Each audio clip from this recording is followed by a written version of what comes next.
Très bien. Bon, tout d'abord, je tiens à remercier chacune et chacun d'entre vous de sa présence aujourd'hui pour cette conférence de presse relative à l'affaire des jet skieurs qui ont été assassinés dans les eaux territoriales algériennes à la fin du mois d'août. Je ne peux commencer mon exposé sans adresser une pensée affectueuse et très émue aux victimes du séisme que votre pays a connu, et également à toutes celles et tous ceux qui sont morts en Libye, puisque je crois que l'actualité aujourd'hui est particulièrement grave et qu'elle ne peut pas se décomposer. Donc l'émotion étant telle qu'aujourd'hui on doit commencer par avoir une pensée par tous ceux qui se battent pour survivre, et puis ceux aussi qui, c'est en lien avec ce qu'on va faire après, se battent aussi pour pouvoir enterrer leurs morts. Alors, je me présente, je m'appelle Abdelhakim Chergui, je suis avocat au barreau de Paris et je suis avec maître Rizlan Muhtaram du barreau de Casablanca à la tête de l'équipe d'avocats qui défend les familles Kissi et les familles Mchawa. J'ai la particularité d'être assez sensibilisé aux dossiers internationaux et aux questions et aux problématiques relatives aux droits de l'homme et au droit pénal international. À ce titre, je suis agréé à la Cour pénale internationale, donc j'ai quelques expertises sur le sujet.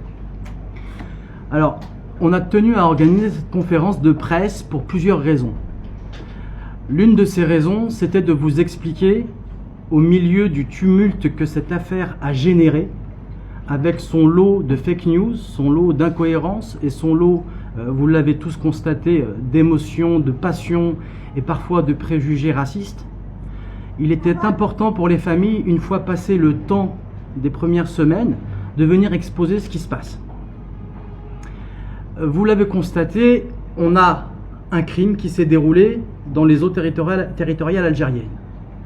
Nous avons déposé plainte à Paris pour délocaliser l'affaire, ce qui a entraîné 2 heures après, et après 5 jours de mutisme, la production d'un communiqué de presse du ministère de la Défense algérien, qui a inventé, brodé une histoire de refus d'obtempérer. Notez le cynisme de la position du ministère de la Défense, puisque 2 mois auparavant, le même gouvernement osait pour la première fois s'immiscer dans les affaires intérieures françaises pour dire qu'on ne devait pas tuer quelqu'un après un refus d'obtempérer. Rappelez-vous l'affaire qui a donné lieu aux émeutes du mois de juillet. Aujourd'hui, ils ont fait fi de tout ça et ils se sont lancés dans cette pseudo-excuse de refus d'obtempérer dont j'aurai un mot à dire plus tard. Qu'est-ce que recherchent aujourd'hui les familles? Les familles recherchent 2 choses. D'abord la vérité, et après la justice.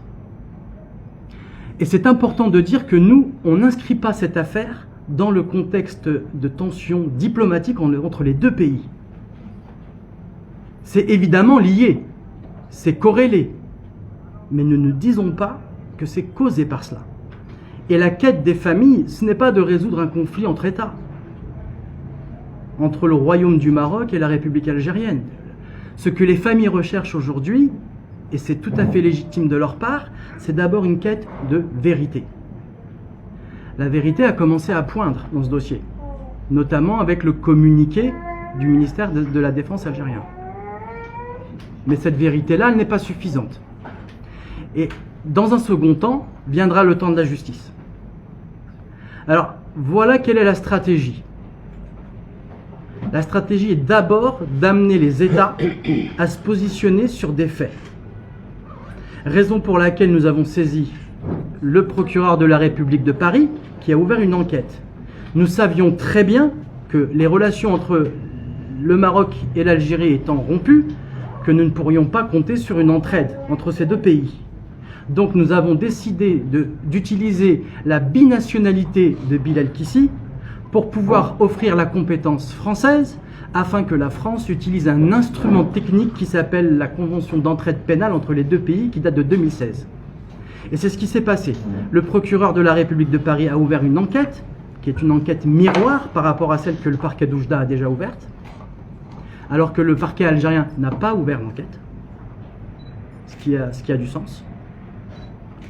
Et Dans la première semaine, les autorités françaises, dont il faut saluer l'investissement dans ce dossier et la célérité avec laquelle ils ont travaillé, ont envoyé les demandes d'entraide internationale à la fois au Maroc et à l'Algérie dans la même semaine.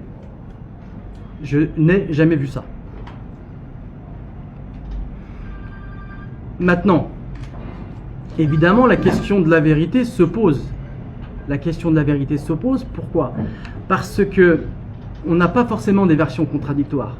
On a une version qui est incohérente, celle de la République algérienne et du ministère de la Défense. Pourquoi? Parce qu'en se défendant, ils s'accusent. Parce que en droit international, et particulièrement quand on se réfère au texte onusien, et notamment un certain protocole qui est à destination des responsables de l'exécution des lois, c'est comme ça que ça s'appelle, vous avez des règles à respecter. Wa alaykoum salam. Vous ne pouvez pas tirer sur quelqu'un lorsque vous êtes, vous, un policier ou un fonctionnaire de police ou un militaire, sans qu'il y ait un rapport de stricte proportionnalité.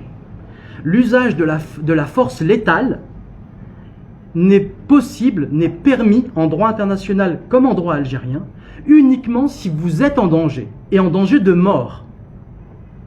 Or, je rappelle que dans cette affaire, nous avons affaire à des jeunes gens qui sont en short, qui sont en vacances sur des jet skis.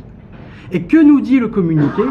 Ils auraient soi-disant adopté une attitude dangereuse quand? Après qu'ils aient refusé d'obtempérer, autrement dit quand ils prenaient la fuite. Donc s'ils eussent été dangereux, ils l'auraient été pour eux, et non pas pour les militaires qui ont tiré. Donc à la lecture même du communiqué et des faits qui sont posés, on voit très bien que la version de l'Algérie ne tient pas, et que le crime, qui en droit s'appelle une exécution extrajudiciaire, est parfaitement caractérisé, de l'alpha à l'oméga. Il n'y a pas de doute. Je vais même plus loin, parce que la question me sera certainement posée après, mais qu'est-ce qui peut expliquer que des militaires décident de tirer sur des civils désarmés comme ça, sans raison? Alors, je vais éluder d'un revers de manche, d'abord une des premières fake news, que ces jeunes gens seraient des membres d'un trafic de stupéfiants, ou d'un trafic d'armes, ou d'un trafic d'êtres humains. Comme c'est d'ailleurs sournoisement suggéré par le communiqué. Non. La preuve en est que le 4e qui a été interpellé par les gardes-côtes a été arrêté, placé en détention et jugé en Algérie. Ils l'ont jugé et condamné uniquement pour entrée illégale. Ils ne l'ont pas condamné pour autre chose. Donc partez vraiment du principe que dans ce dossier, il n'y a rien qui viendrait ternir l'image de ces jeunes gens-là. Et quand bien même ils eussent été des délinquants, cela n'eût pas justifié le recours à l'arme létale. Vous voyez?